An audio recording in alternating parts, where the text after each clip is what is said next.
नमस्कार मित्रों, very good morning to all of you. जैसा कि आप उत्तर प्रदेश को लेकर के आप बहुत ही चर्चित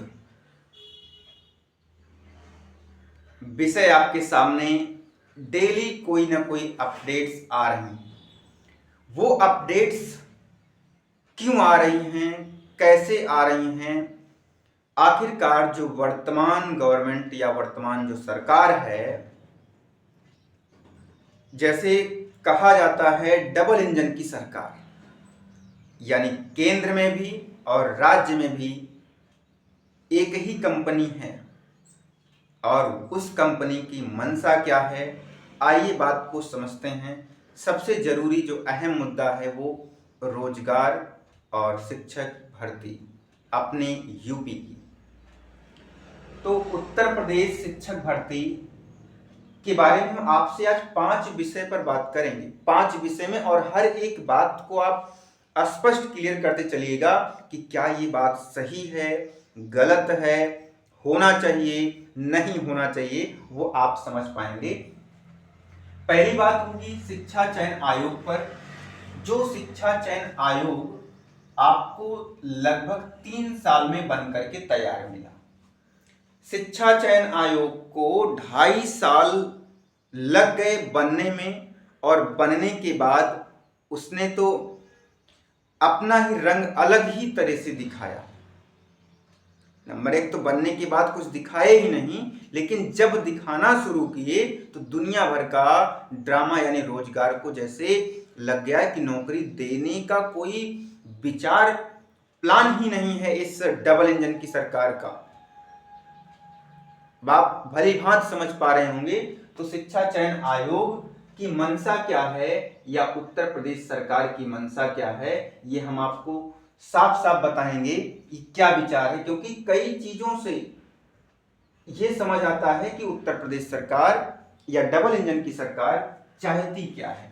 अब देखिए, दूसरा आ गया भारतीय क्रिकेटर रिंकू सिंह। अब रिंकू सिंह को आजमगढ़ का, अब देखिए कितना, आजमगढ़ का बीएसए बनाया जा रहा है रिंकू सिंह को। और रिंकू सिंह की जब आप हिस्ट्री खोलेंगे तो आपको समझ आएगा रिंकू सिंह के बारे में। यार ये जो है 8वीं पास हैं, 8वीं पास, ठीक है। इनकी अभी अभी एंगेजमेंट हुई। सपा सांसद जो हैं प्रिया सरोज, अब ये प्रिया सरोज कहाँ की हैं? मछली शहर की सांसद हैं। और इनके अब्बा जो पापा हैं वो हैं तूफानी सरोज, तूफानी। और उन्हीं तूफान के चक्कर में अपने बाबा साहब जो है पगला गए, वोट कन्वर्ट करना। अरे यार क्या मसला है। अब देखिए वोट की राजनीति है ये भाई।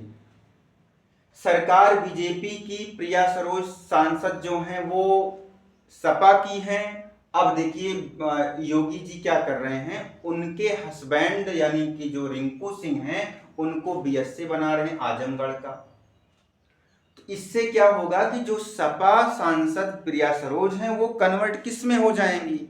बीजेपी में। तो उनका एक तो वो अपनी पार्टी के लिए, अपने राजनीतिक मुद्दा बनाने के लिए इतना बड़ा कदम उठा रहे हैं। जिनको कुछ पता नहीं है, बेसिक शिक्षा अधिकारी बना दिया जा रहा है, उनको कुछ जानकारी, 8वीं पास हैं। और हम लोग यानी कितने पढ़े लिखे विद्यार्थी रोजगार के लिए तरस रहे हैं, इसी के लिए वो एग्जाम दे करके वहां तक पहुंचते, कितनी पढ़ाई करते हैं, कितनी तैयारी करते हैं। और यहाँ पर बिन ऐसे तुरंत ये बना दी, केवल वोट की राजनीति है। आप समझ लीजिए, विधायक सांसद किसकी हैं? सपा पार्टी की। सरकार किसकी चल रही है? बीजेपी की। अब ये बीजेपी अब क्या करे, इनको जब अपने आप में शामिल कर लेगी तो जाहिर सी बात है उनके वोट भी कन्वर्ट होंगे, प्रिया सरोज उसमें जाएंगी, नेक्स्ट बार उनको मौका मिलेगा बीजेपी से। मतलब कितनी बड़ी गेम प्लानिंग है। तो रिंकू सिंह का, अब क्या आप माने रिंकू सिंह का बेसिक शिक्षा अधिकारी बनाना उचित है? बिल्कुल नहीं है, लेकिन राजनीतिक फायदा, राजनीतिक मुद्दा, लेकिन इनको युवाओं पर ध्यान नहीं है। अब आप क्या समझेंगे इनके बारे में? बहुत कुछ समझ रहे हैं, आप समझ करके काम करिए। अब तीसरी बड़ी बात हम आपको बता दे रहे हैं, यूपी में प्राथमिक जूनियर विद्यालय का जो स्कूल का विलय हो रहा है। अब आप बताओ भाई, अब आप यूपी में, अब आप बताओ प्राथमिक जूनियर को मर्ज करने की आवश्यकता क्यों पड़ रही है? क्योंकि आप विद्यालय की गुणवत्ता में सुधार ला ही नहीं रहे हो, आप कमी करते जा रहे हो, जिससे बच्चों का एडमिशन कम हो। बच्चों का एडमिशन कम होगा तो आप स्कूल को क्या करेंगे भाई? 4 बच्चे लेकर के कोई थोड़ी ना पढ़ाएगा, आप स्कूल को बंद करेंगे। आपको चाहिए गुणवत्ता बढ़ाने, फर्नीचर, जो बिल्डिंग्स हैं, पानी, बाथरूम, टॉयलेट, मतलब ये सारी सुविधा आप वहां पर दीजिए। ये सुविधाएं होंगी तब तो ना सरकारी विद्यालय में एडमिशन होगा। आप ये देना नहीं चाहते हो तो उसमें कौन जाएगा? आप गुणवत्ता ना बढ़ा करके आप उसको खत्म कर रहे हो। खत्म करने से आपको लाभ, नौकरी नहीं देनी पड़ेगी, कम से कम नौकरी देनी पड़ेगी, यही आपका विचार है। तो यहाँ पर युवा भी जानकार और समझदार है। हो सकता है इस बार 27 के चुनाव में आपको समझ में भी आ जाए सरकार को कि युवा भी कुछ हैं। हम बात कुछ की नहीं कर रहे हैं जो कुछ भी हो जाए, लेकिन वो रहेंगे तो भक्त ही रहेंगे, तो उन भक्तों की बात नहीं कर रहे हैं हम। एकदम जो एक्चुअल रियल बात है उसी को बोल रहे हैं आपके सामने। बुरा नहीं लगना चाहिए भाई। आइए, तो यहाँ पर आप समझ पा रहे हैं ये भी। अब देखिए अगली बात आती है, ये अभी नई खबर कल की है, टीजीटी से जीव विज्ञान बाहर। यार नंबर एक तो ये देखो, शिक्षा चयन आयोग अभी 3 साल लग गया बनने में, उसके बाद 2022 का फॉर्म पड़ा हुआ, उसमें कह रहे हैं कि एलटी वाले में यानी जो सरकारी विद्यालय होगा उसमें टीजीटी बायो का लिया जाएगा, जो एडेड विद्यालय है उसमें नहीं लिया जाएगा। ये कौन सी बात हुई भाई? यार आप इनको प्राथमिक जूनियर खत्म कर रहे हो, टीचर वैसे भी आप निकालते चले हटाते चले जा रहे हो। उसके बाद एक नया ऑप्शन मिला, उसमें भी जीव विज्ञान को भी अबाउट टीचर कम कर रहे हो। यार आपका मन क्या है, विचार क्या है, मंशा क्या है? कितने अभ्यर्थी हैं बायो में? बहुत ज्यादा हैं। अब क्या करेंगे वो लोग?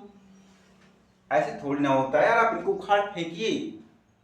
अब आपका अपना मत, अपना विचार क्या है, इस बात पर आप गहन से सोचेंगे, विचारेंगे, तब ये बातें आपको समझ आएगी।